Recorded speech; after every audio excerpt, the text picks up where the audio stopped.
Bismillahirrahmanirrahim. Assalamualaikum warahmatullahi wabarakatuh. Innal hamdalillah nahmaduhu wa nasta'inuhu wa nastaghfiruh wa na'udzu billahi min shururi anfusina wa min sayyiati a'malina. May yahdihillahu fala mudilla lahu wa may yudlil fala hadiya lahu. Wa asyhadu an la ilaha illallah wa asyhadu anna Muhammadan abduhu wa rasuluhu la nabiyya wa la rasula ba'dah. Allahumma shalli ala nabiyyina Muhammadin wa ala alihi wa sahbihi wa man sara ala nahjihi ila yaumiddin.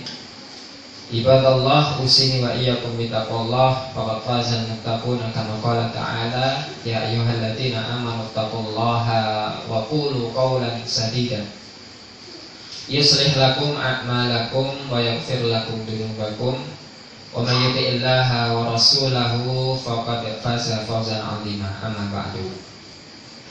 Yang pertama-tama marilah kita panjatkan puji syukur kehadirat Allah yang telah memberikan nikmatnya kepada kita sehingga kita bisa berkumpul, bermuajahah, bermajelis bersama-sama untuk melanjutkan kajian kitab Al-Kabair, di mana pada malam hari ini kita akan bahas satu tema, satu judul, yaitu ar-rishwatu 'alal hukmi, riswah kepada hukum.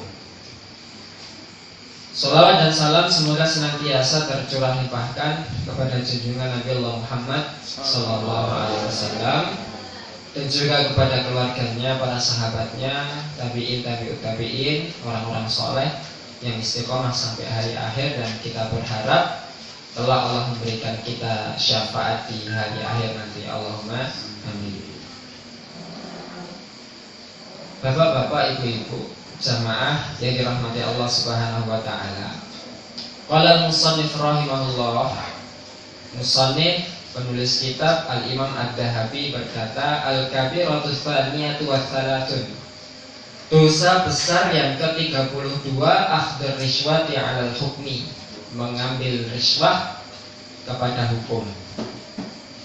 Seperti yang kita sampaikan bahwa pembahasan kita adalah kita cari hal-hal yang paling dekat kepada kita, yang memungkinkan dengan pengetahuan ini, kajian kita terhadap kitab ini bisa menjauhkan kita semua dari dosa-dosa besar yang akan dikaji. Apalagi sekarang sudah berada di penghujung tahun 2023, kelak di tahun 2024 akan ada banyak pil-pil yang diselenggarakan di Indonesia. Diawali dari pemilu, kemudian dilanjutkan pilkada, dilanjutkan pilgub, mungkin dilanjutkan pilur sekalian, pilihan lurah. Seharusnya tahun 2024. Wallahu a'lam nanti jadinya dilaksanakan pada tahun berapa. Maka pada pesta demokrasi itu satu hal yang mungkin banyak dilakukan, banyak tersebar di masyarakat adalah adanya money politik, politik menggunakan uang. Nah, maka kita membahas, kita membedah bab riswah. Harapannya kita semua tahu mana yang termasuk dalam kategori riswah. Kemudian kita bisa membentengi diri kita membentengi umat kita membentengi masyarakat kita dari dosa-dosa besar ini. Salah satunya ini riswah itu mau. Kemudian kalau riswah diartikan dalam bahasa Indonesia, mungkin kita mengenal riswah itu sogok menyogok, ngerti? Padahal nek disogok niku penak napa lho? Tergantung sogoke. Nek secara normal disogok niku mboten penak, setidaknya kering. Nah, tetapi banyak orang yang sudah sogok menyogok ini, mungkin yang dirasakan beda. Selain itu, kalau kita terjemahkan kata riswah dalam bahasa Indonesia, secara bahasa sebenarnya arti riswah itu lebih halus daripada sogok menyogok.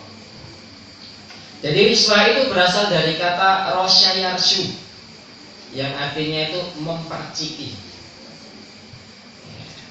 nyiprati. Berarti nek nyiprati itu sakit apa mboten? Tergantung mulai. Nek diciprati itu normalnya mboten sakit. Malah enak ngoten. Ada kumpul panas-panas diperciki air seger.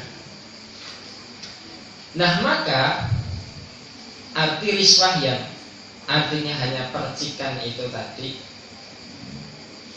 menggambarkan bahwa walaupun riswah itu rasanya enak, walaupun riswah itu menyejukkan, walaupun riswah itu nikmat, renyah, tetapi akibat dari riswah ini adalah menimbulkan suatu hal yang besar yang nanti akan kita kaji dalam pembahasan-pembahasan kita. Kita lihat dari hadis-hadis Nabi SAW. Pahala dosa apa yang Allah ganjarkan kepada orang yang melakukan dosa riswah ini. Nah, maka langsung saja kita bahas yang pertama dari ar-riswatu fil istilah.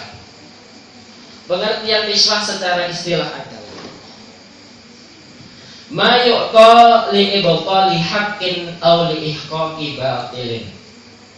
Sesuatu yang diberikan kepada orang lain untuk membatalkan suatu hak atau membenarkan sesuatu yang batal, membenarkan sesuatu yang salah. Sehingga Bapak Ibu, riswah ini mirip-mirip dengan hadiah. Karena apa? Sama-sama memberikan sesuatu. Kemudian sama-sama memberikan sesuatu, nanti ada yang mirip yang lain, namanya ghulul, namanya ghil. Sama-sama memberikan. Nah, sebelum kita bahas lebih dalam, kita kaji satu persatu. Kalau riswah alladzi arafahu ulama ul-fiqh, yang telah didefinisikan oleh para ahli fikih, menyebutkan sesuatu yang diberikan kepada orang lain untuk membatalkan suatu hak, untuk menahan suatu hak, atau untuk memberikan hak kepada orang yang tidak seharusnya menerima. Sehingga dalam riswah ini setidaknya ada 4 hal atau 4 tujuan penting. Yang pertama, riswah itu adalah untuk membenarkan sesuatu yang batil.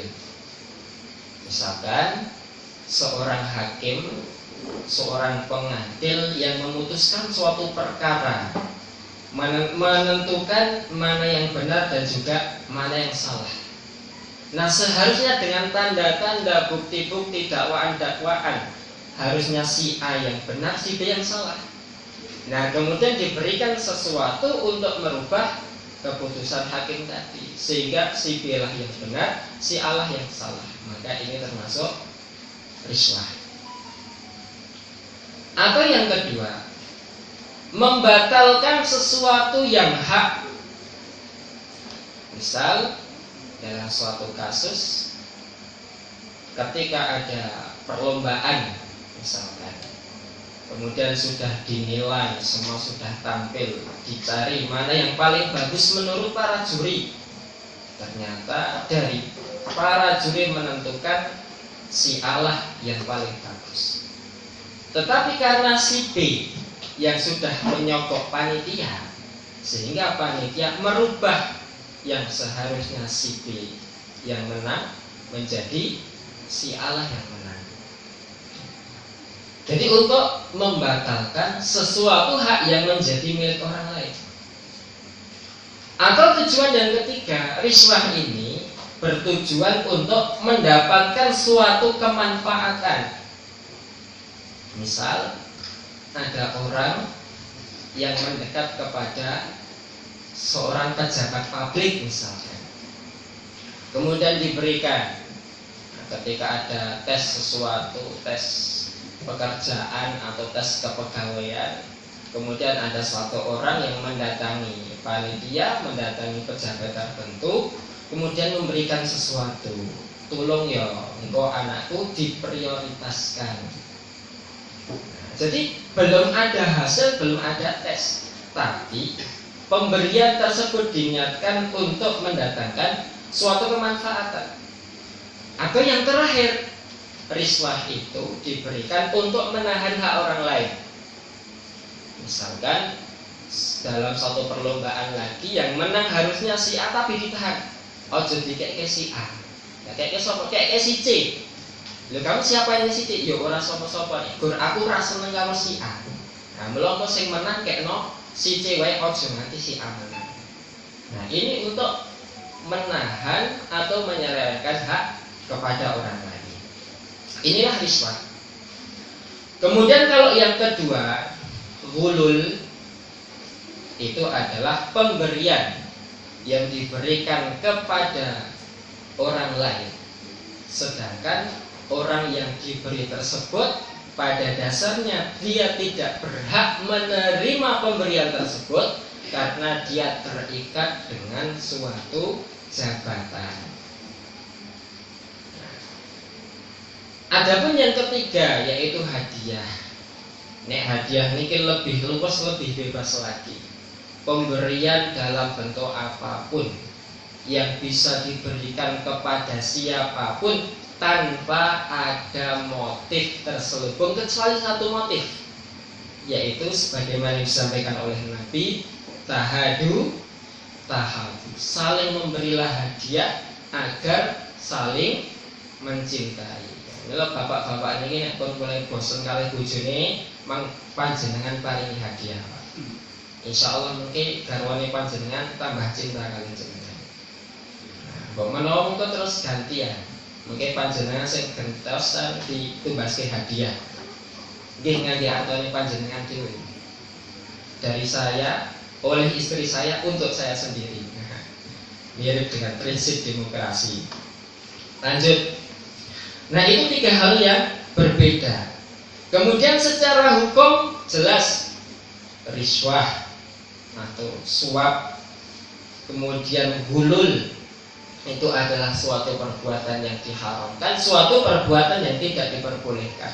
Tetapi hadiah itu suatu perbuatan yang dianjurkan. Tetapi tidak boleh seseorang melakukan suatu riswah walaupun dikatakan sebagai hadiah. Walaupun ngomongnya hadiah, kita tuh kok hadiah yang jam tangan. Nah, tapi punya motif. Engko nek aku ngene engko gampang no. Walaupun ngomongnya apa? Hadiah. Tetapi dilihat secara prinsipil, ini kok sudah kelihatan ini maksudnya hadiah atau maksudnya riswah atau maksudnya ghulul. Nah, tentang dalil-dalil yang melarang tentang perbuatan ini dalil umum yang kita sampaikan di beberapa tema sebelumnya. Di tema perjudian kita sampaikan, di tema riba juga kita sampaikan, mungkin di tema jual beli yang diharamkan juga kita sampaikan. Bahwa dalam surat Al-Baqarah ayat 188 Allah berfirman, wala ta'kulu amwalakum bainakum bil batili wa tudlu biha ilal hukam li ta'kulu fariqam min amwalin nasi bil itsmi wa antum ta'lamun. Wala ta'kulu amwalakum bainakum bil batil. Janganlah kalian memakan harta di antara kalian bil batili, dengan cara yang batil. Wa tudlu biha ilal hukam, kemudian kalian suap, kalian sogok, kalian berikan pancingan kepada para hakim, litakulu fariqam min amwalin nasi bil itsmi, agar kalian bisa makan harta orang lain dengan dosa, dengan satu cara yang salah. Wa antum ta'lamun, sedangkan kalian mengetahui bahwa perbuatannya itu dilarang. Lah ayat ini Bapak Ibu jamaah yang dirahmati Allah, niki terletak setelah syariat nopo. Nah, coba panjenengan misal buka Al-Qur'an jenengan persani sak derenge ayat niki ayat tentang nopo? Puasa. Oke. Ayat ini Allah letakkan sebelum tentang perintah puasa. Jadi ya ayyuhalladzina amanu kutiba alaikumusiyam. itu perintah puasa. Bawahnya syahrul ramadan alladzi unzila fihil Qur'an, waktu dilaksanakan puasa. Bawahnya wa idza sa'alaka ibadi anni fa inni qarib, menunjukkan bahwa orang yang berpuasa doanya mustajab. Bawahnya itu menunjukkan hal-hal yang Allah bolehkan kepada umatnya Nabi Muhammad, yang hal ini diharamkan untuk kaum-kaum sebelum Nabi Muhammad. Nah, kemudian setelah itu Allah tunjuk ayat ini, wala ta'kulu amwalakum bainakum bil batil. Janganlah kalian makan harta sesama kalian dengan cara yang batil. Kemudian ayat setelah itu, yas'alunaka 'anil ahillah. Mereka bertanya kepadamu tentang hilal. Hilal itu nggih patokan apa, Pak? Awal bulan Ramadan atau awal bulan Syawal dan awal bulan-bulan yang lainnya. Sehingga ayat sebelumnya wonten kaitanipun kali siam, ayat setelahnya wonten kaitan kali siam. Kok ayat niki nyempil? Kok bisa di antara ayat-ayat siam Allah tunjukkan ayat ini? Maka para ulama memberikan tafsiran. Allah menempatkan ayat yang agung ini di antara ayat-ayat tentang syariat puasa. Allah menunjukkan bahwa kalau 1 bulan selama Ramadan kita makan harta yang halal saja bisa kita tinggalkan, apalagi kita makan dengan makanan yang haram. Maka harusnya lebih mudah lagi untuk ditinggalkan. Wong sing halal mawon ninggal saged napa melih ninggal sing haram. Nah, sehingga disebutkan, makanya orang yang memakan harta yang haram seolah-olah dia tidak melakukan siam, seolah-olah dia tidak melakukan puasa. Dan itu diantaranya. Kemudian diantara hikmah yang lain, puasa itu Bapak Ibu mengajarkan kepada kita untuk berjamaah, untuk bersama-sama. Puasa niku satu dunia ora disami ta. Bulane Ramadan, mboten enten puasa Ramadan di bulan Muharram rak mboten enten. Bulan Ramadan apa-apa gen pramunggah, posone didum wae. Sing Muharram, Safar, Rabiul Awal, Rabiul Tsani sampai bulan enten. Kan enggak ada. Artinya setiap umat Islam berpuasa pada bulan yang sama, yaitu bulan Ramadan. Ini untuk mengajarkan kepada umat Islam untuk saling hidup bersaudara, untuk saling hidup rukun satu dengan yang lain. Sedangkan Allah meletakkan ayat ini di antara ayat-ayat puasa karena Allah ingin mengabarkan bahwa salah satu hal yang menjadikan permusuhan di antara kaum muslimin yang satu dengan yang lainnya adalah dengan mengambil harta orang lain dengan cara yang batil, memakan harta yang dimiliki oleh orang lain dengan cara yang batil. Itulah hikmahnya. Kenapa ayat ini Allah letakkan di antara ayat-ayat tentang syariat berpuasa. Lah kemudian Bapak Ibu yang dirahmati Allah Subhanahu wa taala, ayat ini hanya Allah sebutkan wa tudlu biha ilal hukam, dan kalian membayar dan kalian menyuap kepada para hakim, litakulu fariqam min amwalin nas, untuk makan sebagian harta milik orang lain. Lah, walaupun dalam ayat ini yang Allah tunjukkan hanya untuk para hukam, para hakim, maka larangan untuk menyuap ini bukan hanya kepada para hakim saja, tetapi kepada pihak-pihak yang lain selain hakim itu juga tidak diperbolehkan. Semuanya dilarang. Walaupun kepada hakim, walaupun kepada orang kecil sekalipun, walaupun kepada rakyat biasa sekalipun, tetap yang namanya suap menyuap itu dilarang. Nah, misalkan suap yang diberikan kepada juri, mungkin juri masih hakim, oke. Mungkin suap yang diberikan kepada panitia, mungkin panitia masih dalam pengaruh juri, oke.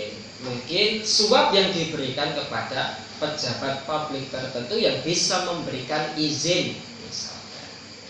itulah contoh-contoh suap yang masuk dalam ayat ini walaupun nggak Allah sebut. Nah, tetapi Allah sebutkan di sini ilal hukam untuk para hakim itu karena ketika suap diberikan kepada rakyat jelata itu menimbulkan dosa besar dan maudharat. Ning maudharate boten gede. Tetapi ketika harta suap ini diberikan kepada pemimpin, kepada hakim, dadose pripun? Sing mau oleh dadi oleh. Boten nyinggung capres. Sing mau oleh dadi oleh. Apalagi ketika ada kaitannya dengan hukum-hukum Allah yang secara mutlak tidak boleh dirubah. Kalau ada kasus pembunuhan, mana yang salah, harusnya si A yang salah, bukti-bukti sudah ada. Tetapi karena adanya suap, si A ditetapkan tidak bersalah. Nah, sehingga hakim itu apa? Merubah hukum kisos yang harusnya diberikan kepada orang yang salah, menganggap dia tidak berbuat salah. Atau mungkin di negara kita, ini tentang hukum kok melalui kita cengklati bisa dibenarkan. Salah satu delik yang merupakan delik aduan, kejahatan yang bisa diproses ketika ada aduan, itu adalah delik perzinahan. Ya, nek boten enten sing laporan kan boten saged diproses. Tetapi ada hukum di Indonesia itu yang jika suka sama suka maka tidak dihukum. Ya, padahal nek dalam ajaran Islam berikut, mbok suka sama suka, mbok suka sama nggak suka, atau nggak suka dan nggak suka karena terpaksa, ketika ada aduan maka itu harus diproses. Nah, maka inilah yang ingin Allah tunjukkan ketika suap itu diberikan kepada hakim, kepada penegak hukum, maka maudharatnya akan sangat besar. Sehingga ada seorang yang mengatakan, Mahfud MD yang berganti, dia mengatakan seorang hakim itu punya dua kaki, tetapi kaki kanannya seolah-olah berada di surga, kaki kirinya seolah-olah berada di neraka. Ya mergo napa? Hakim niku nek adil ganjarane nggih gedhe, tapi hakim niku nek zalim dosane nggih gedhe. Nah, itu tentang larangan untuk memakan harta milik orang lain dengan cara yang batil. Kemudian di sini Allah Subhanahu wa taala sebutkan wa antum ta'lamun, sedangkan kalian mengetahui bahwa sesuatu yang batil itu tadi tidak boleh dimakan. Maka di sini ada rukhsah ketika ada seseorang yang makan harta hasil haram, hasil korupsi, hasil suap atau hasil hulul atau hasil suap niku wow. Tetapi karena dia nggak tahu, aku ora ngerti, aku baru dikai. Kita uangnya ya lurus-lurus wae, tidak ada indikasi suap, tidak ada indikasi dia mencuri, terus dia makan. Nah, nek mboten ngertos, ngeten iki ya dimaafkan. Tetapi ketika seseorang mengetahui ada orang lain yang mendapatkan harta dari cara yang haram, dari cara yang batil, berarti tidak boleh dimakan. Sebagaimana dalam kitab Al-Asbah wa Nadhair ada satu kaidah yang mengatakan ma haruma akhduhu haruma iqtahu. Suatu harta yang diharamkan untuk diambil, suatu harta yang diharamkan untuk dimakan, maka harta itu diharamkan juga untuk diberikan kepada orang lain. Mila nek wonten wong sing pikantuk bondo niku sing haram, kemudian dizakatkan, disedekahkan kepada orang lain, niate gen halal, nggih mboten saged. Wong korupsi 1 triliun. 1 triliun gen resik 75% untuk menyumbang kepada pondok pesantren. Dados salah mboten? Mboten. Walaupun itu untuk kemaslahatan barangkali. Tetapi karena itu berasal dari sesuatu yang haram, sesuatu yang batil, maka Allah tidak menerima sesuatu yang jelek ini. Ya kan hadisipun Kula panjenengan sampun apal sedanten. Innallaha thayyibun la yaqbalu illa thayyiban. Allah itu maha bagus dan Allah tidak menerima kecuali dari sesuatu yang bagus. Allah niku bagus dalam memberikan rezeki dan tidak menerima hasil infak, hasil sedekah dari rezeki yang tidak bagus. Dan Nabi juga mengatakan, la yaqbalullahu sholatan bighairi tuhurin. Gusti Allah niku mboten purun nampi salat sing mboten diawali kanthi thaharah.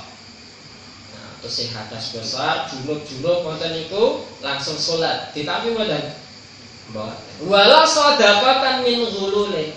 Sama juga ketika seseorang bersedekah, seseorang berzakat dari harta hasil ghul.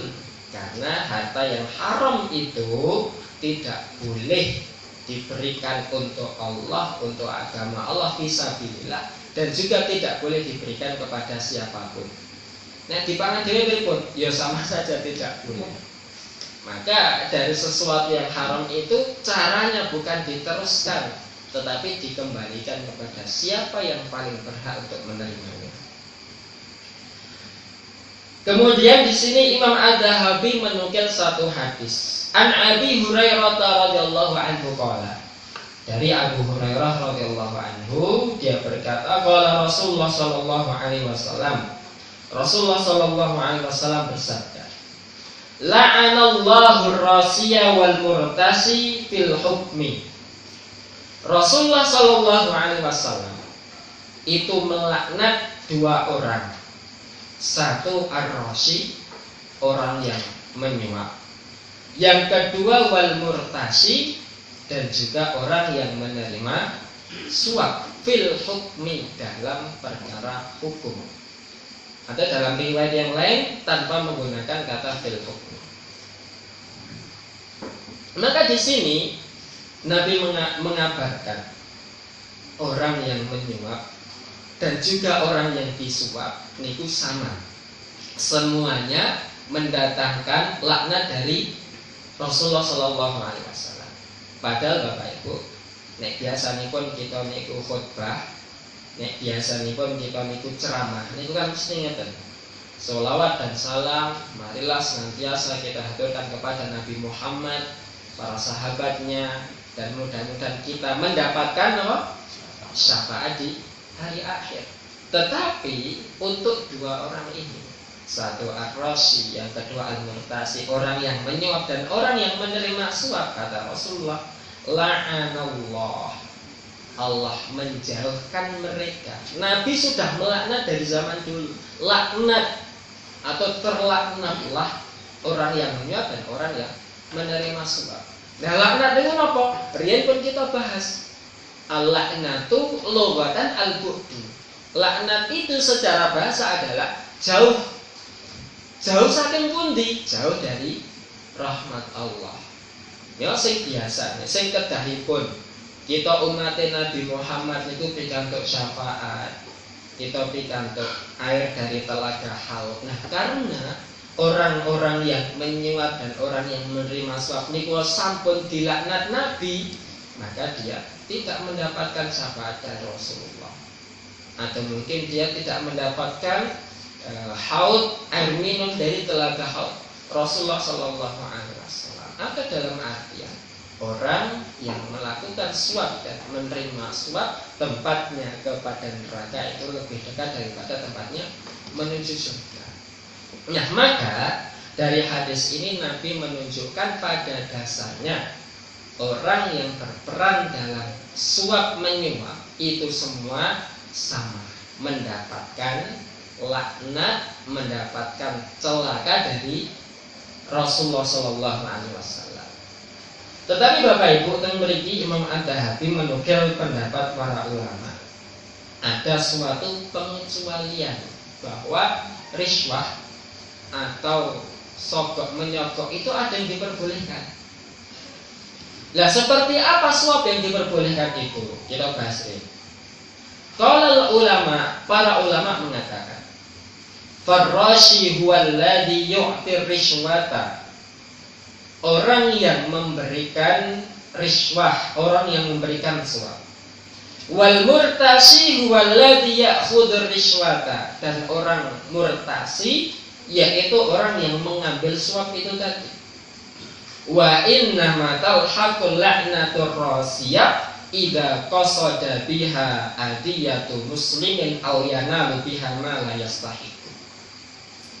Dan laknat dari Rasulullah, laknat dari Allah tadi itu diberikan kepada rosi, diberikan kepada orang yang menyuap ketika memenuhi syarat ini.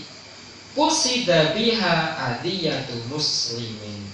Tujuannya apa? Menyakiti orang lain. Wis kaya uripe gan sengsara, tak suape hukum, tak suape hakim, pengadil yang menjatuhkan hukuman kepada si fulan. Nah, inilah suap yang dilarang atau suap yang diberikan laknat kepada orang tadi. Au yanala biha ma la yastahiqu, atau dengan suap itu menjadikan orang yang tidak berhak menerima sesuatu jadi mendapatkannya. Kudune ora itu gara-gara disuap dadi itu. Kudune ora lolos mergo suap dadi lolos. Kudune dadi, mboten dadi, mergo disuap dadi jatos. Itulah suap yang dilarang. Amma tetapi idza aqta li yatawassala ila haqqin lahu, kalau ada orang yang menyuap, memberikan sesuatu li yatawassala ila haqqin lahu, untuk menegakkan sesuatu yang hak, menegakkan sesuatu yang benar, wa yadfa'u an nafsihi dzulman, atau menjauhkan kezaliman dari diri sendiri, fa innahu ghairu dakhilin fil laknah, maka orang yang kedua ini tidak termasuk orang yang menyuap karena laknat. Lah tipe ingkang nomor kalih niki orang yang menyuap karena dia tidak merubah sesuatu. Mungkin sebenarnya si fulan ini sudah seharusnya mendapatkan haknya. Damel kartu SIM misalnya pun, kudune wis oleh, tes nggih lolos, ujian juga nilainya bagus, bayar pembuatan juga sudah bayar. Ning mboten nuduk-nuduk.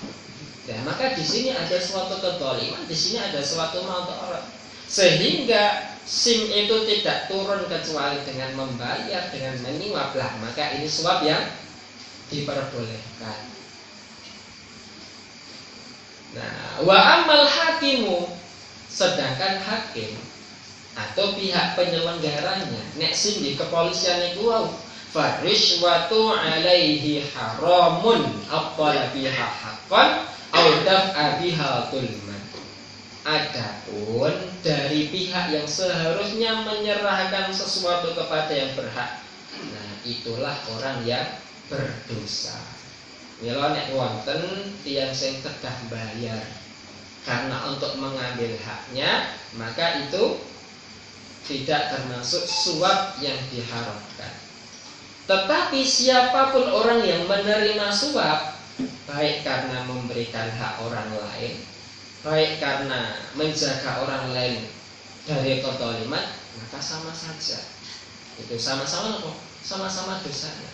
Baik itu merubah sesuatu yang hak atau tidak merubah, maka pihak hakim atau pihak pemangku kebijakan itu tetap dia haram mendapatkan sesuatu itu. Nah, karena dia mendapatkan amanah untuk menghukumi, untuk memberikan sesuatu yang hak, suatu hak orang kepada orang yang berhak mendapatkannya. Maka kalau tidak dia berikan atau dia berikan dengan syarat uang tadi, maka dia termasuk orang yang meminta suap. Mungkin masuk dalam kategori yang ketiga, mustarsi, orang yang meminta untuk disuap. Nah itu. Nah kemudian dalam riwayat yang lain, wa fi haditsin akhar, innal la'nata 'ala ra'isi aidan. Ada satu lagi orang yang dilaknat dalam kasus suap menyuap, yaitu sinten Rais. Rais niku isim fa'il dari kata riswah. nek riswah itu suap atau maaf. Rois itu adalah orang yang menghubungkan antara orang yang menyuap dengan orang yang menerima suap, dia yang menjadi penghubungnya. Bahasanya kita calo. Calo. Berarti ada 3 orang yang mendapatkan laknat dalam proses riswah ini. 1, orang yang menyuap. Yang kedua, orang yang disuap. Yang ketiga, orang yang menghubungkan antara penyuap dengan orang yang disuapin atau calo itu tadi. Nah, tetapi status dosa untuk rois atau untuk calo ini tergantung kepada niatnya. Kalau dia lebih condong kepada hakim yang tidak memberikan hak kepada orang yang berhak, maka dia ikut kepada dosa si hakim. Tapi kalau dia ikut kepada hanya membantu orang yang ingin mendapatkan haknya itu, maka dia ikut pada hukum orang yang membayar untuk mendapatkan haknya itu tadi. Sehingga untuk rois ini diganjar atau dilihat sesuai dengan niat melakukan perbuatan tersebut. Lah Bapak Ibu jamaah yang dirahmati Allah Subhanahu wa taala, itu tadi yang ditulis oleh Al-Imam Ad-Dahabi dalam kitab Al-Kabair ini. Jadi untuk menunjukkan bahwa riswah itu walaupun kecil, walaupun remeh, bahkan ada satu anekdot, orang Indonesia itu sudah tidak asing lagi dengan yang namanya suap menyuap, malah sudah menjadi pekerjaan, menjadi suatu hobi, menjadi suatu profesi. Saking apa? Saking di banyak tempat nek mboten ngangge suap niku mboten lancar, mboten hati. Lah kemudian Bapak Ibu yang dirahmati Allah, nek wau kita bahas tentang gulul, satu hadis dari Nabi yang pernah kita sampaikan juga yang menyebutkan tentang gulul. Gulul itu ketika Nabi pernah menugaskan seorang amil untuk mengambil harta zakat. Kemudian amil itu mengambil harta zakat ke rumah si fulan, diberikan harta zakatnya dengan diberikan uang tips. Ya, iki zakatku, iki tak kai persenan kowe transport. Maka ketika dihadapkan kepada Rasulullah, dia mengatakan ini untuk zakat, ini untukku. Ya, Nabi pripun? Nabi nesu. Nabi marah. Setelah itu Nabi berkhutbah bahwa pada dasarnya orang yang makan harta dari harta khianat atau harta gulul tadi, maka yang dia ambil itu akan berteriak-teriak pada hari kiamat menyebutkan bahwa dirinya adalah harta gulul. Nah, wong sing beto harta gulul niku wau mengke wonten gandeng mahsyar nggawa barang sing biji kok terus ngomong, aku gulul, aku gulul, aku gulul, untuk menunjukkan orang itu berbuat demikian untuk menurunkan mentalnya. Nah, sanksi sosial ini.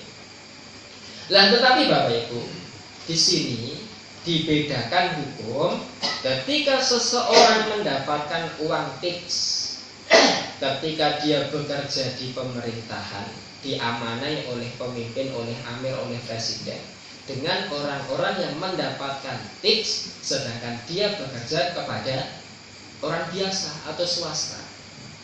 Nah, kalau Nabi tadi mengamanahkan sahabat itu kan ada di bawah tanggung jawab Baitul Mal, sehingga dia sebagai seorang amil yang ditugaskan oleh negara. Maka kalau dia mendapatkan sesuatu dari pekerjaannya, niku masuk dalam harta gulul, tidak boleh diambil. Tetapi kalau misalkan ada orang yang bekerja di bawah swasta, mungkin sopir bis barangkali.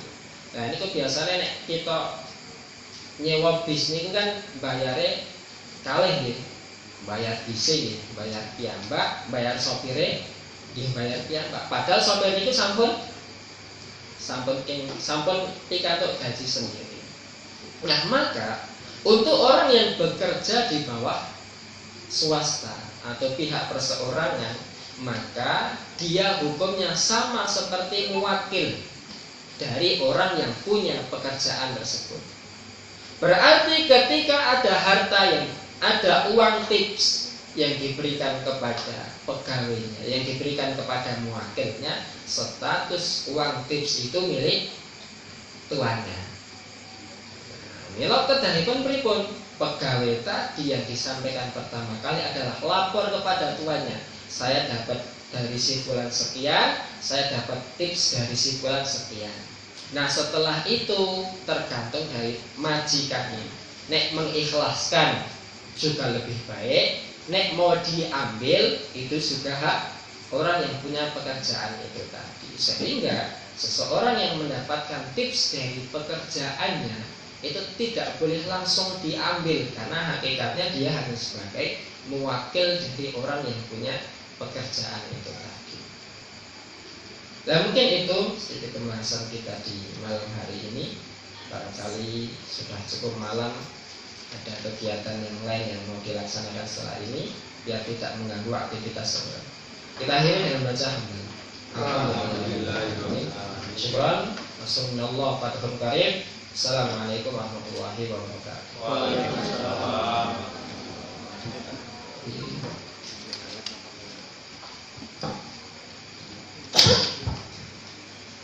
Alhamdulillah, semakin jelas kita tentang riswah. Yang kenapa riswah dimasukkan pada dosa besar di dalam kitab kabair, di antaranya yang bisa justru merugikan, yang mestinya entuk jadi ora entuk, yang mestinya benar jadi salah, yang mestinya salah jadi benar. Nah ini yang memasukkan dosa riswah atau suap itu termasuk dosa besar di antaranya. Nah sekarang ini ada semacam rumor atau apa, dan mungkin kalau ya ini tidak menutup kemungkinan, bahkan wis umum gitu. Kalau ada caleg teko terus towo aku sesuk nyalon ganggu iki akhirnya wani biro. Nah ini termasuk riswah apa enggak? Misalnya satu RT atau kelompok sosial pemuda, kelompok pemuda atau apa, kemudian minta kepada calon, kami butuh ini. Nah, nanti kalau misalnya jenengan kerso dukung, kalau enggak ya enggak. Nah ini termasuk riswah atau tidak? Sekarang kalau ada calon yang buruk gitu, misalnya dia akan menang karena dia membagikan uang. Nah ini ada calon yang baik, ini jelas akan kalah kalau tidak pakai uang. Ada yang mengatakan bahwa karena mereka itu untuk hal yang salah aja wani, nah, kita yang benar masuk nggak wani. Nah ini terus ini masuk kategori apa? Apakah juga termasuk riswah? Kira-kira berkomentar. Sedikit aja tak? Yang pertama, nek wonten caleg sing dijanjeni, nek milih aku tak kei ngene-ngene, atau tak kei ngene-ngene kowe kok milih aku. Nah, ketika seseorang sudah dibayar, berarti kan dirinya sudah dibeli, sehingga dia memberikan sesuatu bukan sebagai hadiah, tapi sebagai apa? Ya karena punya motif itu tadi. Sebagaimana pejabat yang ditantang oleh Rasulullah yang mendapatkan uang tips itu tadi buat dirinya sendiri. Nabi kan bilang itu, seumpama kamu hanya duduk di rumah bapakmu, di rumah ibumu, dapat uang nggak? Dikatakan nomor itu, buatan. Nah, tetapi karena kamu punya pekerjaan ini, kamu diberikan. Nah, ini bukan hal yang seharusnya kamu dapatkan. Ya kayak caleg niku wau. Nek misal niku wau mboten caleg, kira-kira gelem ngewek duit nopo mboten? Gelem ngewek nopo mboten? Mboten. Tetapi dia memberikan uang karena apa? Karena ada maunya. Lah, niku walaupun kalau kita ambil secara umum, nggih maslahat. Wong yo itu meja, mungkin ya itu klambi, mungkin ya itu. Tapi kan kita nggak sadar di belakang itu bisa jadi ada mudaratnya. Mudaratnya apa? Mudaratnya apa? Nek wis modal gede, gue balik ke modal. Padahal Allah mengatakan wa ta'awanu 'alal birri wat taqwa wa la ta'awanu 'alal ismi wal udwan. Kalau memang itu berpotensi untuk mendatangkan ismun wa udwanun, dosa dan juga permusuhan, berarti nggak boleh. Tapi kalau bertawun untuk mendatangkan sesuatu yang kebaikan, maka silahkan diambil. Sehingga di sini, nek kita mau realistis secara agama, misalkan ada caleg yang datang mau ngasih, jawabannya berikut. Ya buatnya saya ditampi. Lagi apa? Nah, daripada kita makan harta hasil riswa, walaupun kita nggak milih, ya, jadinya tegrum itu malah ngapusi ya, tentang. Jadi harus milih malah orang milih malah ngapusi. Nah itu yang pertama. Kemudian yang kedua, kalau ada calon yang buruk saja berani untuk membayar untuk keburukannya, mosok kita yang baik ini tidak pengen melu-melu. Lah nek logikane ngoten kan berarti kita yang baik tidak pengen melu-melu. Lah kan yang kita lakukan itu seperti yang mereka lakukan. Mereka lakukan suatu keburukan, kita lakukan keburukan yang sama. Nah kan ngoten. Nah, maka bisa kita lihat saja secara peraturan secara umum. Misalkan itu sebagai kontestasi suatu perlombaan. Money politik itu secara hukum diperbolehkan buatan? Tidak diperbolehkan. Ya maka kita sebagaimana peraturan, sebagaimana syarat-syarat yang sudah telah ditetapkan, al-muslimuna ala syurutihim, sesuai dengan syarat-syarat yang sudah disepakati. Oke, buatan sah melu-melu. Adapun ketika ada suatu potensi madharat yang sangat besar, misal engkone ternyata si kae sing wani bayar gede itu ternyata jadi. Kalau dia jadi nanti orang yang dolim, suka membunuh, suka memenjarakan, suka menghinakan orang lain, suka merampas, suka mencuri, atau mungkin kedolimannya lebih besar, nah maka di sini mungkin berlaku hukum ad-daruratu tubihul mahdhurat. Suatu yang darurat itu bisa membolehkan sesuatu yang sudah mahdzur, sesuatu yang sudah dilarang. Atau di sini sama-sama ada madharatnya. Kalau si fulan jadi ada madharat yang menunggu sak tumpuk sak gunung. Tapi nek si fulan jadi itu yo enek madharate, ning madharate nggih ngriswahane kuwi. Lah, maka di sini yang diambil yang mana? Akhafud dararai. Mana madharat yang lebih kecil, itulah yang diambil. Tetapi kan pertimbangannya nggih antara maslahat kali madharat niku wae. Nah, kira-kira kalau orang yang harus nyuap itu yang jadi madharatnya seberapa? Kalau memang sudah mengancam nyawa berarti harus. Tapi kalau tidak, ya tidak perlu. Niku nek secara teori, walaupun ada beberapa orang yang mungkin berpendapat bahwa menyuap orang lain untuk memilih itu sebagai membeli kebenaran. Ingat kan analoginya niku seperti Bilal bin Rabah. Bilal bin Rabah niku ketika mengatakan ahad niku kan disiksa kali Muawiyah. Nah, ketika itu Abu Bakar datang, kemudian ngomong sama Muawiyah, budakmu tak tukune wae, regane larang apa. Akhirnya dibeli. Setelah dibeli, kedzaliman itu dia hilangkan. Nah, niki analogi dari orang yang mengatakan membeli kebenaran itu tadi. Sehingga kalau si orang yang motornya kecil harus dengan ikut-ikutan bayar riswah, ya berarti itu suatu mandorot yang diperbolehkan. Tetapi dengan catatan, orang tadi ketika jadi orang podo wae. Oh ternyata wis dibilang-bilani apike gur genden. Kae wis dadi ya podo wae. Itu. Mungkin itu sedikit tanggapan. Walaupun ada perbedaan.